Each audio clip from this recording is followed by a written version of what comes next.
Very welcome to NRI Affairs, Dr. Rai Kookana, and many congrats on your award, I must say, which you have received from your institution, CSIRO.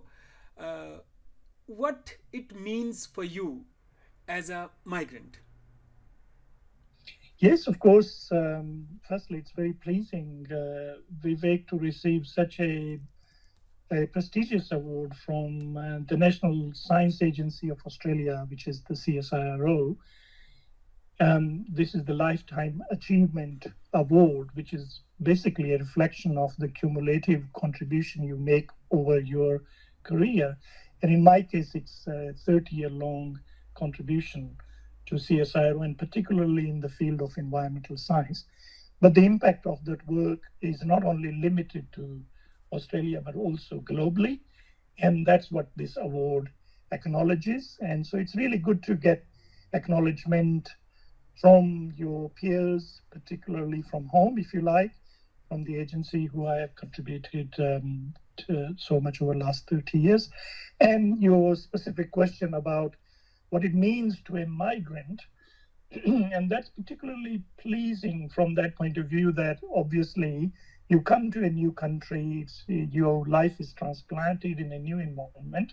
It takes some time for you to start flourishing, and then you're competing with the world's best um, talent, if you like, or pool of scientists, and then to be counted in the upper echelon or in the top of that group is certainly something worth um, being pleased about, both personally as a Indian community as well. So it's really pleasing.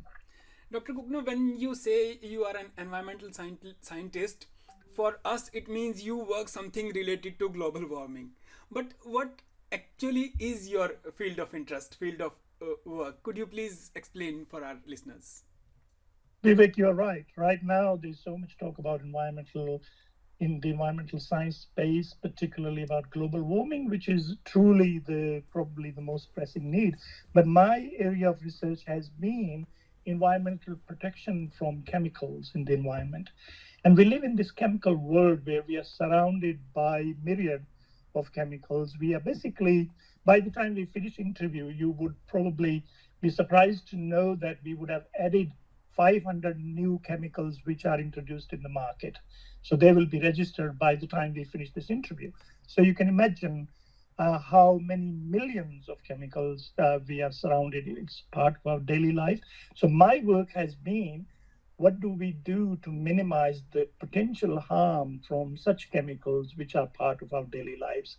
So I've worked in the beginning on pesticides, and in more recent times on pharmaceuticals, personal care products, and in fact right now working on chemicals which are called firefighting chemicals, and these are called forever chemicals because they do not break down in the environment. So my work is protection of the environment from chemicals that we use in our daily lives.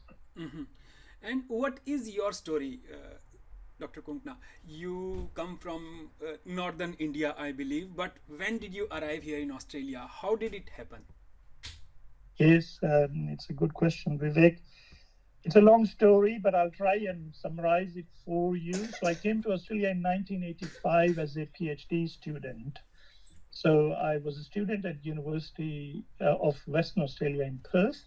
So I did a PhD from there, then went back to India for some time and worked at my university where I came from. That's Haryana Agricultural University in Hisar, Haryana. So that's where I had my postgraduate degree, and then came to do PhD and went back and served at the university for some time. Later on, I migrated back to Australia because the area of research that I started in during my PhD was not needed at that time by the university in Haryana. So I ended up back here as a migrant in 92. I started with the CSIRO here in Adelaide, and that's nearly 30 years now. So that's the sort of background, the story. If you wanted to know about my personal life, I'm quite happy to answer Yes, those yes, questions. please. Yes. So. So, come from a very humble background, Vivek, from a village in Hisar district. It's a small village just about 45 kilometers west of Hisar. Mhm. So, come from a family in a small village where my parents were had no formal education, but a lot of wisdom and affection and love for us. They wanted to make sure that we all get education. So consequently, all our family members got education. In fact, three of us are here in Australia now and went on to do PhDs and science as well as economics and now chemical engineering and doctors and all that sort of thing. That's all due to the foresight of my parents and hard work working on the farm, but making sure that you actually um, change the direction of your life and get education. And that was the only path they thought to break this poverty cycle, which luckily we managed to do. We were a very humble background because we are talking about 1960s. That was the period when India was basically experiencing sort of food shortage.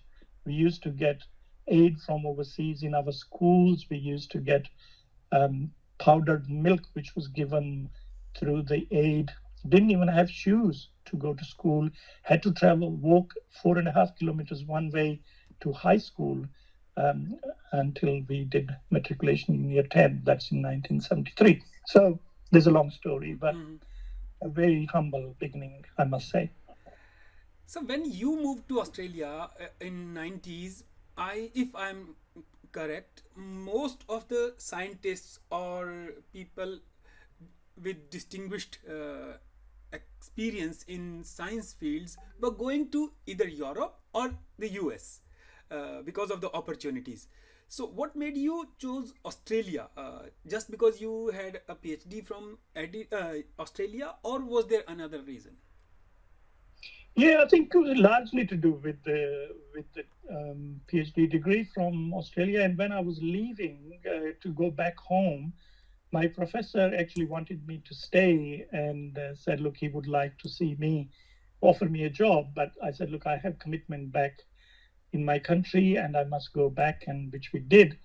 But later on, that option was still open. And particularly when we realized that the area of research that I started here, which was even novel to Australia, and so was appropriate that actually I continued on and came back. And part of the reason this award, the Lifetime Achievement Award, is recognition of that newer area of research that we have. We had started in 80s, late 80s, and then continued from 90s, 30 years on, and that kind of puts Australia at the forefront of global um, cutting edge science in the topic of environment protection from chemical. So that was the reason Mm-hmm. to come back to Australia. And I'm glad that I did because I loved every moment of my work and the lifestyle here. And particularly Australia is a great country because it's egalitarian. It had that tradition, which is somewhat similar to Haryana, where you have brotherhood, mateship, tradition of equal opportunities, fairness, and all that. And that's really something special, which I admire here in Australia. And you have seen the Indian community grown from uh, mere few thousands to now in hundreds of thousands. How this, Absolutely. yeah, how this has been? How would you see this growth? Oh, yeah, yeah, yeah, yeah. Absolutely. Phenomenal growth, I must say. Vivek, when we came to Australia, we were struggling to find atta flour, for example, to make chapatis or spices or dals or things like that. We had to travel several kilometers to a factory, actually, which used to export atta flour internationally. And it was that time Mm-hmm. to now where we have essentially Indian community at the every and a grocery shop at every corner. And this growth of population of Indian migrants to Australia is a recognition of the talent pool that and capability that exists in India, and recognition by Australia that they really need people with that sort of capability, and that growth is really phenomenal and satisfying, and acknowledgement to India's sort of soft power, I must say, in terms of human resource and the ability, the intellect, hardworking, and also the general attitude towards life, which means people are decent. And I think that is really pleasing to see. And that's what I think is going to grow even further, I hope, and will also benefit Australia and as well as India, as well as the ties and relationships between the two countries are growing so rapidly. Mm-hmm. Well, thank you so much for your time, sir. And I'm sure every member of Indian community is proud today, and your story is inspiring many others in the coming future. Thank you so much. Thank you, Vivek, for this opportunity. I'm glad to talk and through you with the Indian community here, and proud to be part of it.